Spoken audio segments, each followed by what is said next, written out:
Multiline, or paragraph text, consists of one or more lines of text or paragraphs that fit within a boundary that you specify. All of the lines of text are treated as a single object, regardless of the number of individual paragraphs or lines of text that it contains. To create multiline text, you can either select the Multiline Text tool in the Annotation panel of the Home ribbon bar, or the Multiline Text tool in the Text panel of the Annotate ribbon bar. When you create multiline text, you first determine the paragraph's boundary by specifying the opposite corners of a rectangle. Notice that AutoCAD prompts you to specify the first corner. I'll click to specify one corner. Then AutoCAD prompts me to select the opposite corner. At this point, I can also choose any of these other options.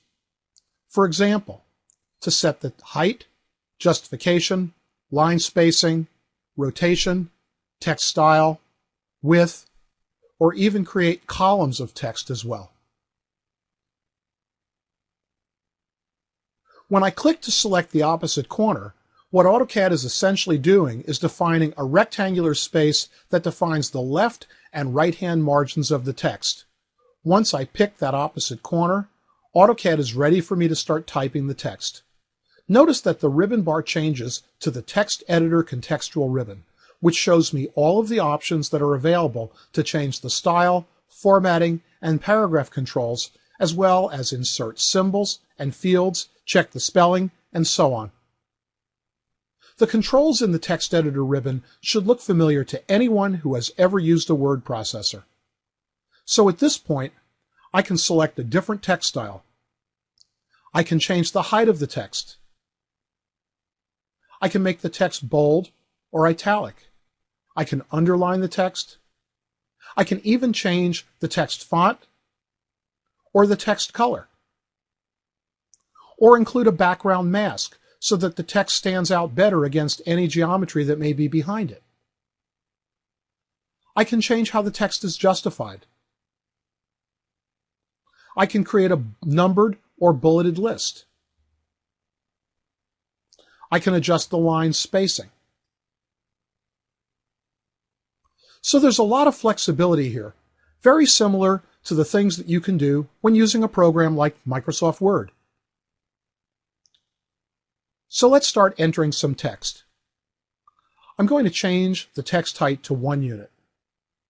Then I'll start typing. This is some text that I want in the drawing. Notice that as I type, AutoCAD does what's called word wrap. When I get to the right margin, I don't have to press enter. AutoCAD automatically wraps the text down to the next line. In fact, I don't press enter unless I actually want to start a new paragraph. If I don't like where the lines break, I can click here and drag the right edge of the bounding box. This gives me greater flexibility for placing the text in the drawing. I can also make changes to individual letters or words, just as I could in a word processor. For example, maybe I want this word to be italicized. I can drag my cursor over it to select it, and then click the italic button. Maybe I want it underlined as well. I can also change the color of the font, or even change the font.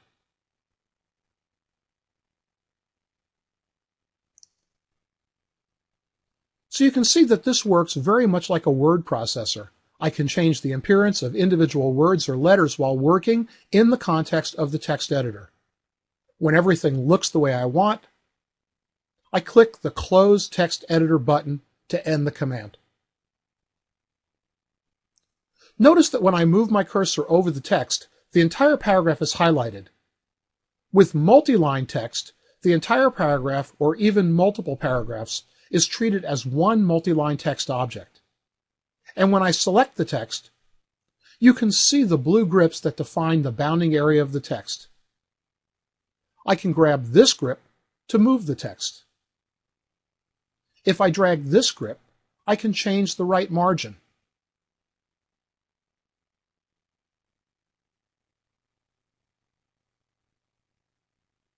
And if I grab this grip and move it up, I force the text to flow into a second column.